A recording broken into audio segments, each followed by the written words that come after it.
Disa ëndra nuk mbarojnë, ato presin në cepat e jetës sonë, midis sakrificave dhe përgjegjësive.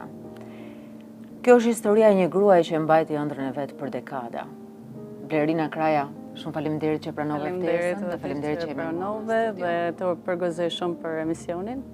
Faleminderit. Shumë faleminderit. Blerina, jeta jote është magjepse për sa i përket talentit dhe për sa i përket thjeshtësisë tënde, po edhe se sa bukur e shpreh ti botën tënde artistike, shpirtërore, përmes pikturave që unë jam shumë e varfër në fjalë për t'i përshkruar. Dhe kur i kam parë jam mahnitur me të vërtet për talentin edhe për botën që ke shprehur aty brenda. Dhe ne do t'i cekim disa piktura, do t'i shohim, por përpara se të shkojmë aty, duhet të kalojmë pak në Shkodër. Të më çosh pak në Shkodër aty ku ti linde, edhe kalove pjesën më të madhe të fëmijërisë dhe adoleshencës. Formimin tem deri në 18 vjeçë. Deri në 18 vjeç. Ishe vetëm 3 vjeç kur nise të pikturoje? Vizatimi i parë. Vizatimi i parë, është shumë interesante. Ajo që mami ma ka të regu, ishte vizatimi i parë që edhe i kishte ba pak me qesh, kishte vizatu hallën edhe burrin e tij, e saj. Edhe kjo ishte, dhe me thanë, ishte një formë që imagjinat fëmish, ishte pa veshje, se më merr dhe pak zër të thamë, po është pak qesharake, dhe aty ka fillu dhe me thanë, si normal çdo fëmijë që bën ato pikturat jo perfekte, por është gjithmonë që kam pikturuar pa pushim. Që 3 vjeç është një moshë shumë e re, domethënë pjesa më e madhe e fëmijëve në atë moshë e kanë të vështirë dhe të flasin, të kulbuzojnë, ti pikturoje, e shpreje Po baja, ato është garavina, po ato format që i kuptosha vetëm unë në atë moshën teme ndoshta se ku. Si ke qenë si fëmijë, Blerina? Kam qenë fëmijë, nuk kam qenë shumë sherrë, kam qenë fëmijë urt, me çam thoj, nuk më i por në Shqipëri ka qenë edhe koha që duke u rrit, s'kena pas edhe shumë drita, kështu ka qenë problemet e Shqipërisë në atë kohë. A shumë e qiri ulsha, domethënë darkave, pikturosha në Terezin teme, për çdo natë. Kështu e kam kalu më shumë. Shumë interesante se si talentet e lindura, domethënë nuk ka nevojë as për janë autodidaktë, domethënë në mënyrën se si shprehen pa pasur nevojën që profesionalisht të udhëzohesh nga dikush. Megjithatë ti në ato kohë shkove dhe aplikove për një shkollë profesionale në Shkodër. Po, unë shkova tek shkolla Prenkjakova, artistike, Shkodër, por në fillim para se të shkoja bana një kurs, një javor, tek profesoresha jame, edhe aty, kur i pavi pikturat që kisha bon, ajo tha janë shumë fëminore, din, por do ta bëjmë provë. Edhe momenti që me vuni një natyrë qetë, dhe unë vazhdova që ta formoj pikturën, vizatimin, ajo u gëzu, u këcejs, edin, wow, tha e kapi, edin ishte një gjë shumë e bukur. Aty fillova, bana një javë kursin, dhe shku me atëherë dhe është edhe provimin, të cilën e mora me 100 pikë, dhe isha shumë e lumtur për atë.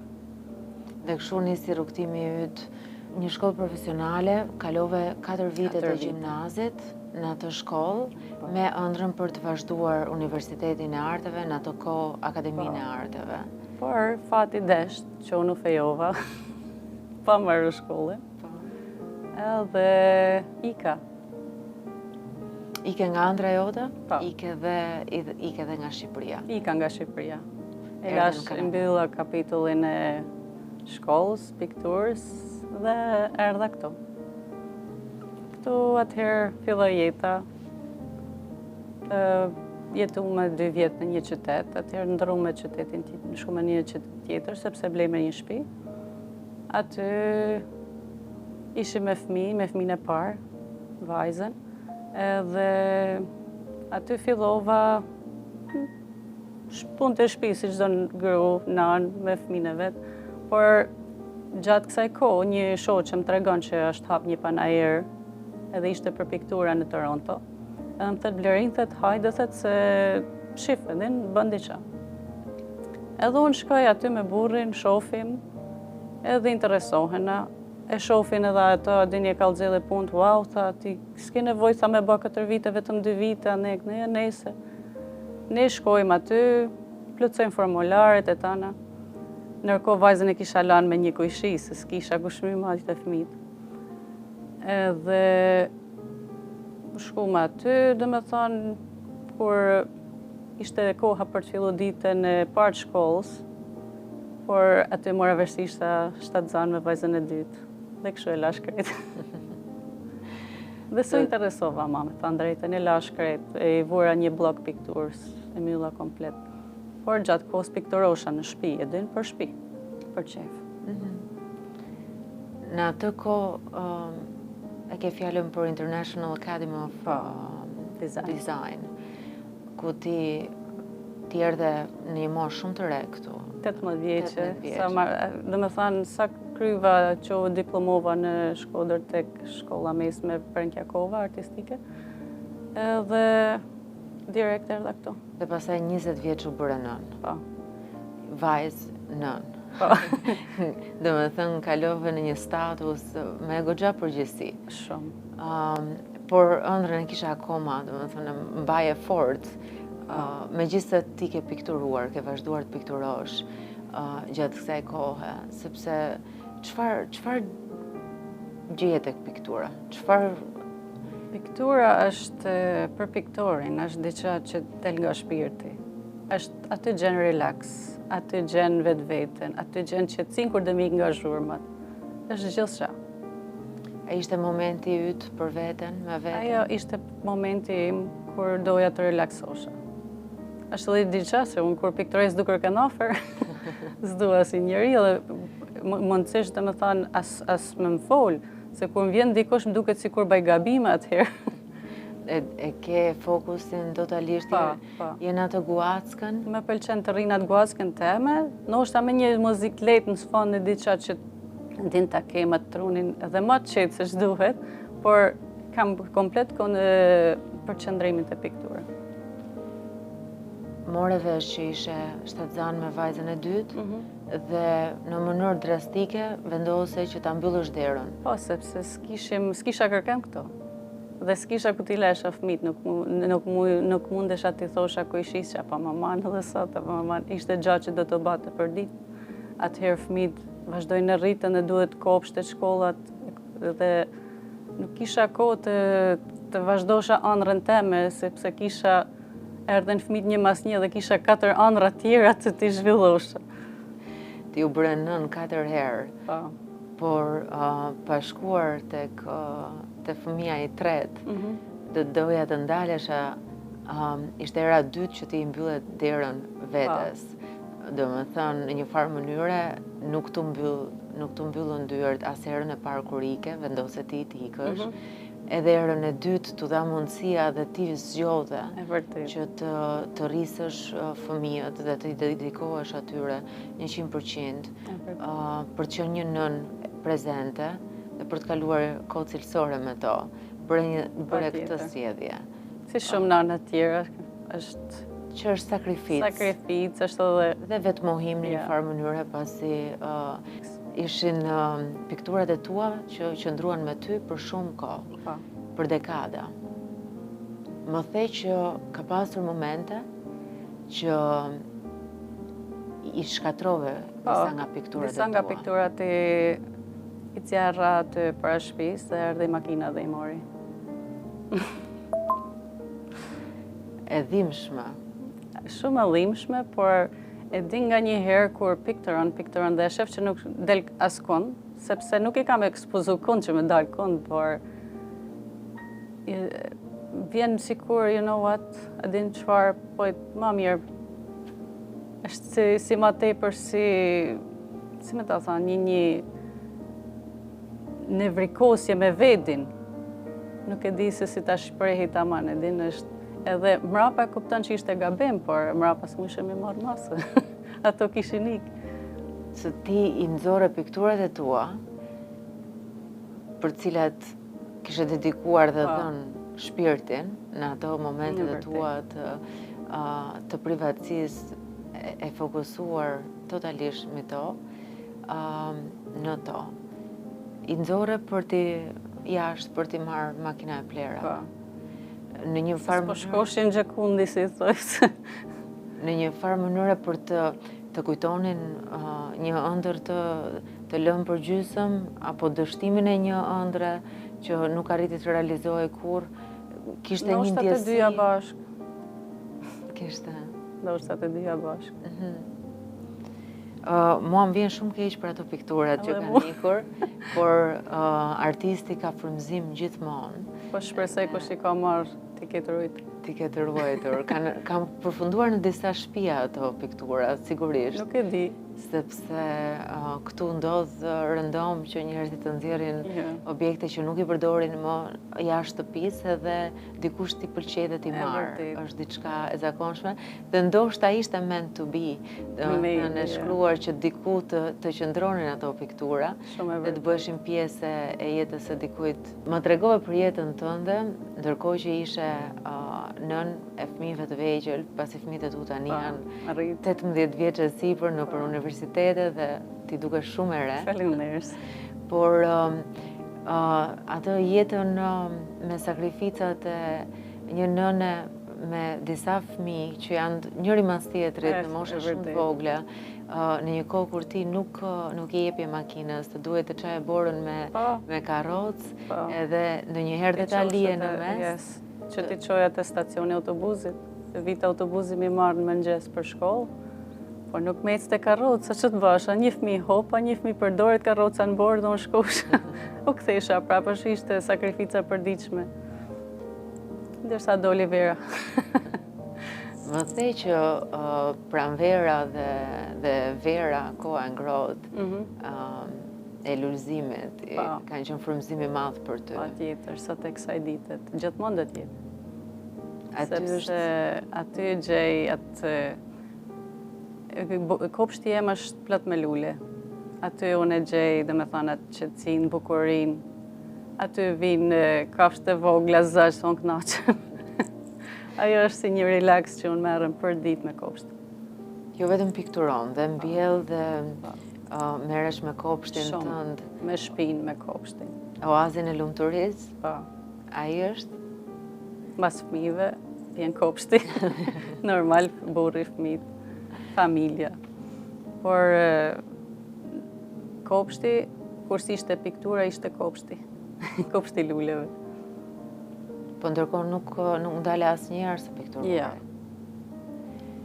Dhe fast forward, vjen një vit më parë, pasi ti e bërë tashmë në që sakrificat dhe fëmijët i rrite. Po rriten, vajza marrë universitetin për psikologji majore dhe vajza tjetër është duke përfunduar universitetin për interior design. Vajza tretë ka edhe një vit për pikturë. Edhe djalin po shohim çfarë po lulëzon. 18 vjeç djali, ka dhe pak kohë. Ka kohë. So njëra nga vajzat e mori, e trashëgoi. Të tri vajzat faktikisht piktorin shumë bukur, por nuk shfaqen.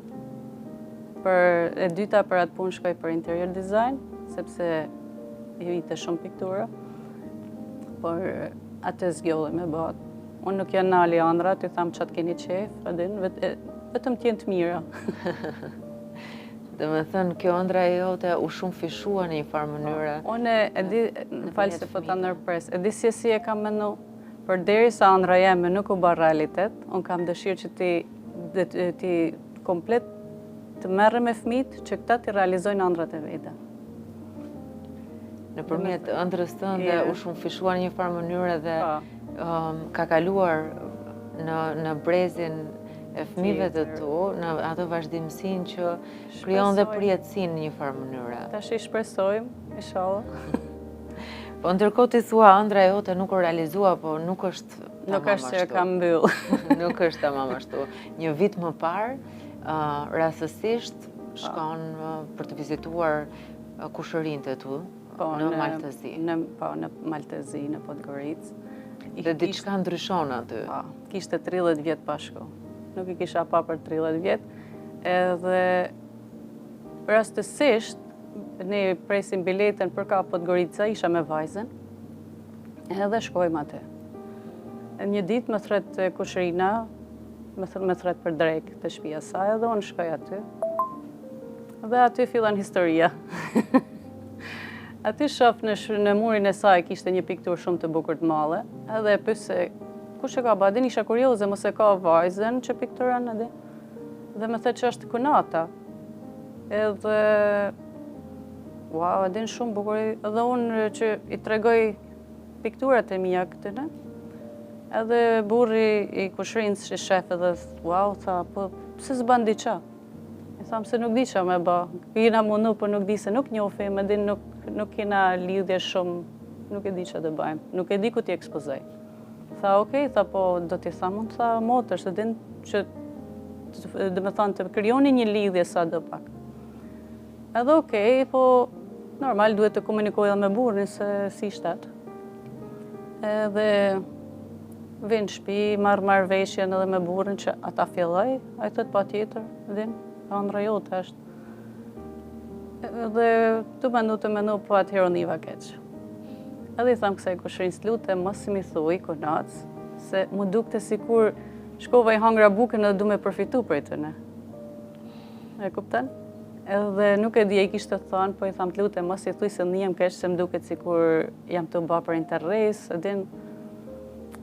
Edhe ajo thët, për çfarë interesi ti, në thët, ti si të ba interes, po nihem keq, i thamë. Në nese, ashtu e lame, unë nejta qëtësi kur vetë zonja Fadile me shkruvi në WhatsApp, atë ditë ishte dita ma lumëtër për flasë për artin. Edhe aty filloj, ajo tha i kam pa pikturat tuja, i kena studiu me gjithë të grupin e saj dhe na pëlqejnë shumë. Dhe që atë ditë fillova, pikturova, dhe tani presim t'jetë ekspozita e parë taman, se e kam ba një ekspozit në janar këto, por kjo është ekspozita që do të bëhet në Muzeumin Mit, me 15 korrik. Në Torino. Në Torino. Është diçka jo e zakont, është shumë e bukur dhe e jashtëzakonshme në një farë mënyrë, sidomos për dikë që e la priti fort edhe me shpresën që diku do hapet edhe një herë ajo derë. Megjithse në të gjitha rastet ja ke mbyllur vetë derën vetes, këtë herë dikush vendos që të vendos për ty. Patjetër. Edhe bëri më të mirën, sepse është si, e di si e tham, është si ka arë si një angel i pikturës, një angel që më hap artin, derën për të portën e mallet të artit. Kështu e qoj zonjën Fadile si angel i artit tëm.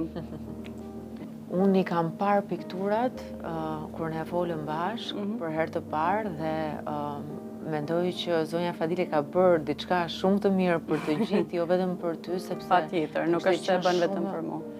Për të gjithë në kuptimin e atij publiku që do ketë mundësi ta shijojë artin tënd, sepse është vërtet shumë i bukur dhe mendoj që në një farë mënyre ne nuk e kemi ditur për ekzistencën tënde, Blerina. Por ti je një vajzë shumë e talentuar me disa piktura që janë breslënse dhe që kushdo do kishte dëshirë që të kishte në shtëpinë e tyre. Ke qenë dhe pjesë si pjesë e këtij aktiviteti që do bëhet në datën 15 korrik në Muzeumin Mit në Torino, edhe pjesë e revistës Italia Art. Dhe çfarë të ndjell kjo ideja e qenurit pjesë e një reviste kaq të rëndësishme dhe pikturat aq të bukura nga të cilat ato kanë zgjedhur, domethënë, një pjesë të tyre se nuk mund t'i vënë të gjitha. Normal. Më kujtohet që më thej që nisi duke të kërkuar të bëje 15 piktura. Po, sepse për të hapë është se do të bëhet në një dhomë do të thënë vetëm unë, nuk është se do të jem me piktor tjerë, dhe kjo ishte arsyeja për cilën do të basha 15 piktura. Dhe për 2 muaj kam kryer 10 copë, ose më shumë, se ishte duhet të kapja datën, dhe plus që kisha dhe datë tjera që kisha në shtëpi, dhe kështu i plotësova numrin dhe i bëna gati. Ka qenë frymëzimi me një hershëm ai, të paktën 10 pikturave që ti të desh t'i bëje. Sidomos kur e di që du mi bë për diçka të posaçme që e di që do të dalin diçka të më vjen frymëzimi dhe më shumë. Ka një qëllim tani. Ka një qëllim. Ka një, më thënë, goal apo që ti e di është i prekshëm tani. Do shkosh në Torino në 15 korrik, të jesh aty? Po. Dhe pastaj cilat janë planet e tua për këtu? Më thej që kisha hapur dhe një ekspozitë. Po, në janar e hap me një ekspozitë, një shoqe jam ma bani të mujtën, ma bani më tepër si dhuratë, ajo u mor me çdo gjë.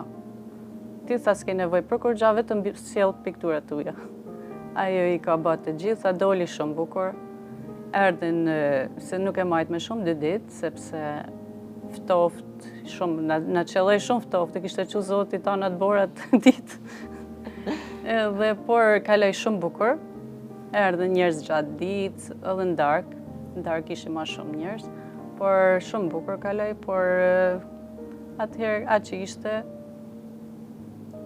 shkruar, erdhi tjetra. Dhe pastaj rastësisht, out of the blue, domethënë, kur ti nuk ishte fare, se kishim heq atë idenë që do t'jetë kjo tjetra, sepse se kisha akoma idenë, erdhi lajmi mrapa. Kur do vinë të mirat. Se ku e gjen frymëzimin një artist? Thoj njerëzit, zakonisht si ja del. Sidomos, pa çka gjithë angazhimeve jetësore, tjetës që këtu është në një fast forward, domethënë, apo në një sprint të vazhdueshëm për të gjithë. Është North America është e tillë për pjesën më të madhe të njerëzve. Po ti e ke gjetur gjithë kohës momentin për ta pasur, për ta zhvilluar artin tënd, edhe megjithëse thjesht brenda 4 mureve të shtëpisë tënde. Domethënë, megjithëse ka qenë aty i hidden, në një farë mënyrë like a hidden gem, jo hiding. Por e gjen frymëzimin me këtë lloj kohe, e përmend Borën, edhe mendon, domethënë, kur njerëzit, artistët jetojnë në vende frymëzuese si Italia, apo Parisi, Franca, domethënë, apo kur nuk koltaj, hi e Google, shof vendet, shof Pinterest, çdo gjë, dhe nga që nuk i kam parasysh, hi edhe i gjej, e kupton? Edhe aty e marrë dhe frymëzimin. Por, ka i herë vjen edhe vetë, se normal, truri... Një artist është gjithë kohës. Pa pushim. Edhe ti pikturon shumë vajza. Pa. Femrën, e ke muzën më të madhe. Sepse femra është gjaja ma bukur që Zoti ka kriju. Nuk tham që mashkët janë, por femra për arsye se është jetë, jep jetë, edhe atë jetë e rritë. Edhe ajo vazhdon si legasi, dhe me thanë është ka beku Zotin të nantë. Unë do kisha shumë dëshirë që ne të shinim, sepse është një çik ambigue, kjo bised pa pasur parasysh, dhe me thënë, pa i parë, pa i prekur një çik pikturat e tua. Dhe unë do kisha shumë dëshirë që ne të komentonim, apo ti të më shpjegoje disa prej tyre që janë pa fund, mua më kanë mbetur në mendje disa prej tyre, që më kanë goditur që në momentin e parë në ato faqen tënde të Instagramit, Blerina Kraja, por ka pasur, domethënë, atë impaktin që po kjo kush është. Dhe e para të them drejtën ka qenë një vajzë për cilën unë të pyeta nëse je ti, një vajzë që pikturon, me flokë të gjatë, si një vash, si ti. Po, I kam pas gjithmonë ashtu. Edhe ato janë flokët e vajznis, jo tash.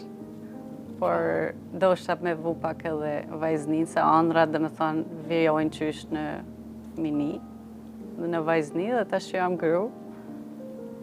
Dhe ajo është ideja për që I kam ba flokët, ashtu si kam sot. Dhe me thënë, frymëzimi I vajzës që pikturonte, vajzës së re, të bukur, të gjatë dhe me një siluet shumë elegante, përpara një pikture, dhe ne do ta shohim për ata që nuk e kanë parë. Më thuaj pak, si çfarë është kjo, çfarë do të thotë për ty, çfarë të frymëzojnë ato momente, janë disa këmbëza fëmijësh që ti po pikturon. Aty tregon që është në vend që unë të pikturoj, kam zgjell që të rris fëmijët dhe t'i jap një rrugë të drejtë fëmijëve, derisa dhe më thanë rrugtimin e tyre, të ndihmojnë në rrugtimin në rritjen e tyre. Se është shumë e rëndësishme rritja fëmijëve para pikturës në gjë normale apo punë. Dhe është tregon dhe më thanë që unë edhe pikturoj, por edhe rris fëmijë në të njëjtën kohë. Edhe ajo është një pjesë e shtëpisë e jemja aty, dhe janë 3 stinte. Është vera, vjeshta dhe dimrin, Dhe kali aty të dritarja, kali Koç është një gëzim I madh, dhe më tha një diçka e mirë që do të vinë nga kjo gjë, dhe me shpresën e Zotit, është edhe plumi I bardh, ka çdo gjë është e përshkruar aty bukur. Me shpresën. Gjithmonë me shpresën. Kur e ke bërë këtë pikturë? Nuk ka shumë që e kam bë. Për para se të vinin gjërat e mirë. Para se të vinin gjërat e mirë. Pas ka qenë një augur I mirë në një formë. Po. Atë ajo mund të jetë bën, nuk e maj, në 10 dhjetor, I think po. Të 2025-s. Po. Dhe ty në janar u hapën rrugë. Po. Atëherë vërtet pas ka qenë augur I mirë. Ndoshta edhe kam bë vendit. Si është fuqia e fjalës, po dhe e pikturës, fuqia që ne kemi për të realizuar ëndrat tona, ndonjëherë është e pa perceptueshme nga njerëzit vetë. Unë e them shumë shpesh, fjalët ka një fuqi marramëndse dhe ndonjëherë kur I them gjërat dhe ndodhin, jam e trembur, domethënë nga vetja ime, dhe unë e përmenda, unë ne ja bim vendit m'duket, ja e tërhekum është kur e mendon pozitive, normal që pozitivja do të vinë. Dhe kështu bëjon gjatë kohës. Po dhe beson me shpirt, beson je angazhuar në mënyrë, domethënë aktive dhe 100%. Është vërtet. Jam shumë aktive gjatë ditës, se kur ishin fëmijët më të vegjël e kisha dhe ma kollaj me të drejtë e pikturës, I kisha në shtëpi aty dhe po tash që e kam sa që njënin punë, çaj tjetrin punë, çaj tjetrin shkollën e për punë dhe vi vrap në shtëpi, kryj ato punët e shtëpisë, normal detyrimet e gruas, dhe gjej edhe kohën të pikturoj. Sa do pak, sa problem. Atëherë në darkë, kur bin tanë me fjetë, është qetësi, unë ule ndoshta deri në 2-3 natës që rri e pikturoj. Ashtu, wow. Domethënë, edhe ajo rendja ditës, vrapimi drejt detyrimeve është me atë piksynimin në fund që unë do t'i mbaroj të gjitha këto, po do pikturoj. Kam një reward, një farë. Do thënë, kam orarin e kafes, unë që se kafe nuk e lasë. Është shenjtë, edhe du në qëtësin teme. E marrë me vedi aty dhe pikturoj aty. Kryj kafen, kryj dhe pak piktur, shkoj marrë fëmijët prapë, kryj puni ushqej tanë, kryj në të gjanat e përdiqme, atëherë ulem prapë me kafe mas dite, sa problem. Prandaj kjo shpjegon dhe sa elegante jeni dhe sa në formë jeni. Faleminderit. Pasi është gjithë kohës aktiviteti jeta juaj. Është në vrapim, që me sa duket të plotson një formë, it's fulfilling në jetën tënde. Yes. Pastaj do shkojmë te një pikturë tjetër, e cila sërish është një vajzë, quhet The Pearl of the Storm. Yes. më ka, dhe me thënë, edhe do të shohim dhe besoj që ka një impakt shumë fuqishëm për këdo që është, jo vetëm për një vajzë apo për një grua, por për këdo që është këtë pikturë, impakti është shumë i madh. Pa, ajo është, e din që perlat dalin nga guacka. Ajo është një guaskë e madhe, me dritë, dhe brenda është një vajzë, pa veshje, në atë pastërtinë e saj, në qiltërsinë e saj, sepse vajzat, kësa janë treja, janë shumë të pastra, edhe kur ajo është me atë sinceritetin e saj brenda guackës, aty mbrohet. Mësë ndoshta në oqean është tani as të hi, dhe ajo është aty në strukur në atë guaskën e saj. Është edhe ajo Blerina në momentet më vulnerable, më fragile të sajat, mbyllur në guackën. Kur dën të gjenë atë qetësinë tënde, do të thonë qetësinë, mbrohesh, e mbron vendin nga stohinat jashtë, futesh në atë pastërtinat, mendimet e mira tuaja, kupton? Dhe mbrohesh si një farë forme, mbrohesh aty në shtëpinë tënde, në qetësinë tënde. Shumë e bukur. Faleminderit. Është vërtet shumë e bukur. Dhe pastaj është The Silent Symphony. Një natyrë komplet tjetër. Është një vajzë me një violin, po ka dhe dhimbje shumë kjo pikturë. Në një farë mënyre, diçka ka ndodhur, ka gjak në tokë, në gur, dhe pastaj është një burr i moshuar që po shet diku, ka një moment të trisht. Duke pas parasysh shumë luftrat që e po nollen prap. Dhe e din kur je në shtëpi të pi kafen dhe je ndoshta e qetë në momentet tuaja ma relaksuese dhe shef luftra, njerëz që vujnë, shef fëmijët pa hangër tjerë që çajnë, e kupton, edhe nuk mundesh me ndihmu edhe ty të vjen një ngushtim tu në fyt që nuk e ke atë forcën që të ndihmosh, e kupton, edhe nihesh keq se si për shembull ne jemi rahat këne dhe ata vujnë ne dhe kështu më dha ajo që ta shprehi aty në te lajo. Dhe ajo vajza mund të jetë vajza ti, mund të jetë gruaja, motra, që e ka gjetë fustanin e saj në rrëmalla dhe e mban me dorë dhe në të njëjtën kohë që ai po pi një duhan, i duket sikur nin një muzikë dhe i shfaqet figura e saj që i bjen violinë, sikur i duket sikur i ka ardhur, sikur e shef. E kupton, është si një vizion që ai donte ta kishte gjallë. E quan The Silent Symphony. Ja. Për këtë arsye. Po. Sepse ajo është silent, ajo vetëm aty dhe po çan, dhe kjo është arsyeja pse është The Silent Symphony, sepse i duket sikur e nin muzikën në qetësinë e tij.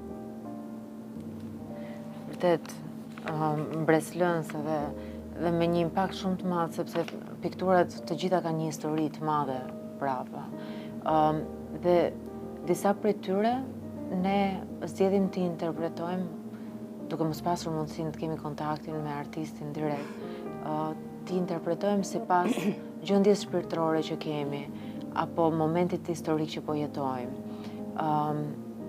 Dhe në fakt piktura tjetër që mua më ka bërë përshtypje, dhe besoj se cili interpreton në mënyrën që po, gjithë cili mund të interpreton pikturat se si ato e ndi. Se gjithë cili ka vujtjet e veta, gëzimet e veta, dhe është si ta shohin ata. Behind the Velvet Masks. Yes. Është diçka tjetër që më kuriozoi. Po. Unë mund të bëja një emision të tërë vetëm me pikturat e tua dhe ne mund të rinim të komentonin, por në pamundësi, kohë, zgjodha jo më të bukurat, po ato që patën një impakt direkt tek unë dhe kishte shumë. Po këto janë disa prej tyre. Behind the Velvet Masks, kjo vajzë që më duket mua prap Blerina. Po aty jam. Me 3 maska veneciane. Njërën e ka në dorë dhe 2 të tjera janë në të majtë dhe në të tjashtë të saj. Çfarë do të thotë kjo për ty? Maskat janë këtë marrë këtë lë, cilën mas ta vë, se nuk din njëri se me ke flet, është sot ka një kohë që nuk din kujt me besu. dhe maskat dhe duhesh me fol, po me atë maskën, me atë që ata dojnë me ju folë. Nuk mundesh me folë të vërtetën me disa njerëz, sepse nuk e pranojnë, dojnë vetëm atë që ato pranojnë. Kështu që vën një maskë, fol e kryj punë edhe kalon. Në përshtatjen e njerëzve. Sipas vendit bëhet ku vendi. Sipas personit që kemi përpara, do marrim edhe maskën. Edhe maskën që të flasim. Që i përshtatet.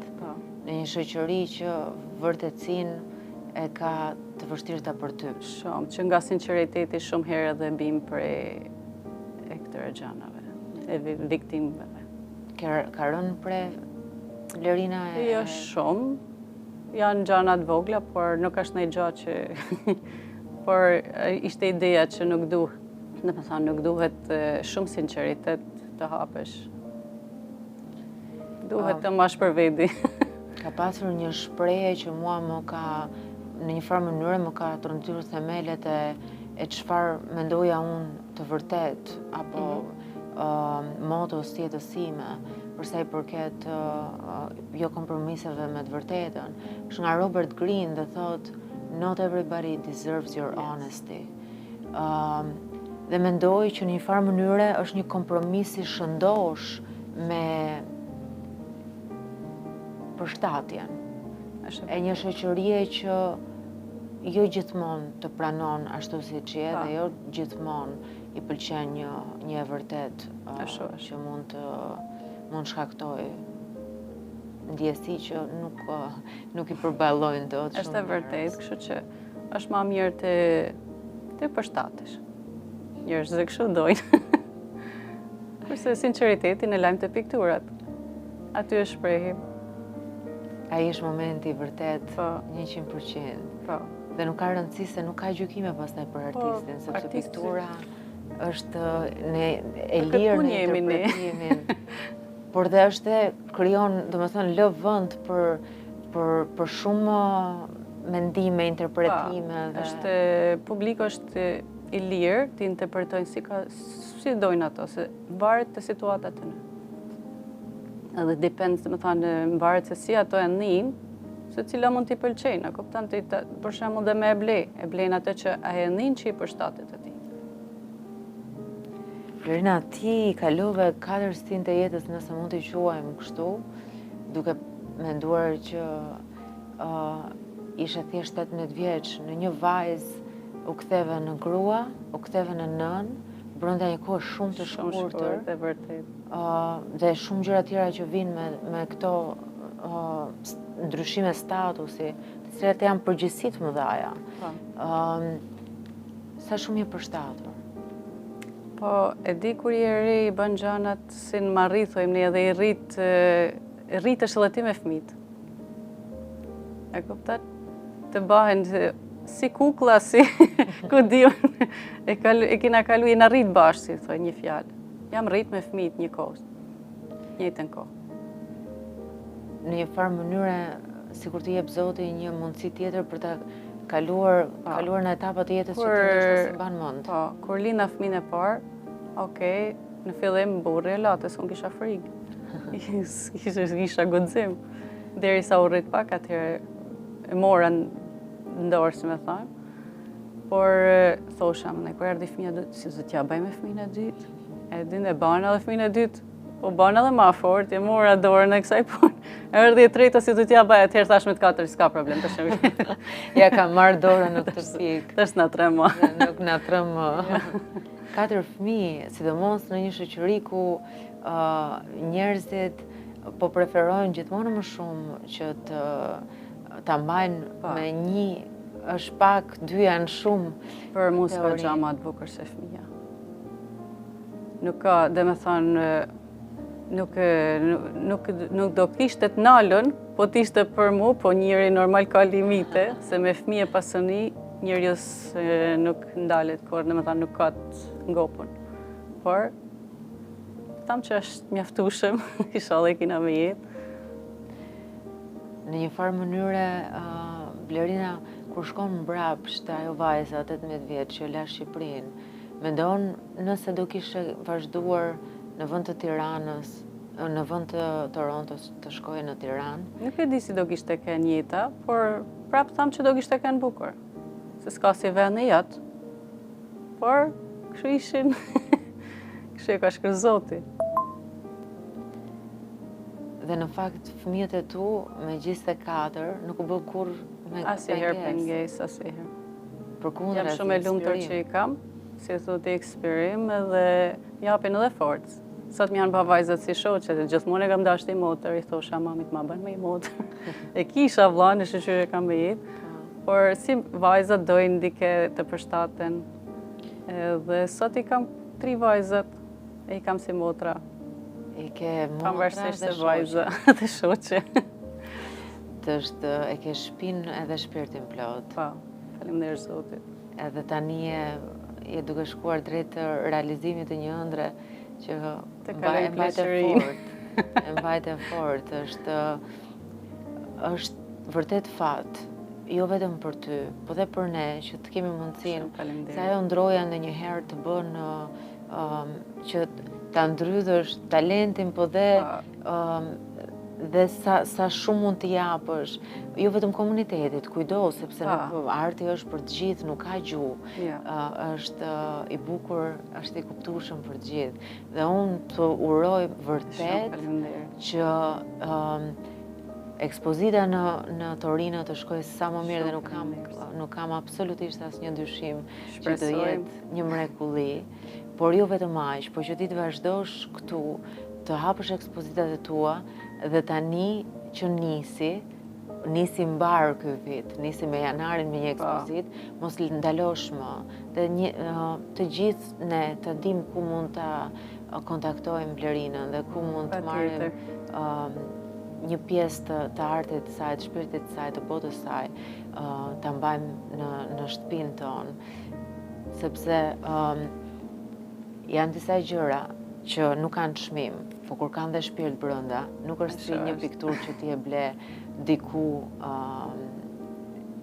thjesht pa një histori, domethënë, pa një emër, nëpër këto vendet që janë të printuara më shumë. Janë të printuara më shumë, sidomos tu janë më të pakta në numër ekspozitat e piktorëve që kanë vërtet talent. Sot edhe nuk i japin shumë vlerë, shumë njerëz të flas pikturave. Ka shumë që nuk i japin vlerë. Flas për këto, për njerëz të thjeshtë, popullin. Por ka edhe për atyre që ja din vlerën. Kështu që shpresojmë. Është inspirim piktura. Personalisht besoj që nuk ka gjë më të bukur se sa të kesh një pikturë që flet në shtëpinë tënde, pjesë edhe të relakson një farë mënyrë. Është vërtet. Të relakson, se ka një botë të tërë prapa saj, të cilën ti e sheh dhe zhytesh ndonjëherë pa duke pirë atë kafen e mëngjesit. Është vërtet. Kur isha vogël, kishte mami një saxhate, nuk e di që kanë ata kohë të dhoma xhumit. Edhe atë gjithmonë e shijosh ato e pas ishte pikturume. Ajo ka kanë gjëja më bukur që shifsha në mur. Edhe më jep halosat e kësaj dite më jep një njësi shumë të mirë. Imagjino kur e pikturon edhe vet. Është diçka krejt përmbushse. Blerina, shumë faleminderit që ishe Faleminderit edhe ti që më ftove. Dhe të përgëzoj shumë për emisionin, dhe kënaqësi që u njoftme. Gjithashtu. Dhe të uroj tani të mirat. Unë uroj që të dëgjoj shumë për ty. Faleminderit. Edhe të uroj shumë fat edhe mbarësi në këtë rrugtim të ëndrës sënde që po kthehet realitet tashmë. Hopefully. Shumë faleminderit. Shpresoj. Faleminderit.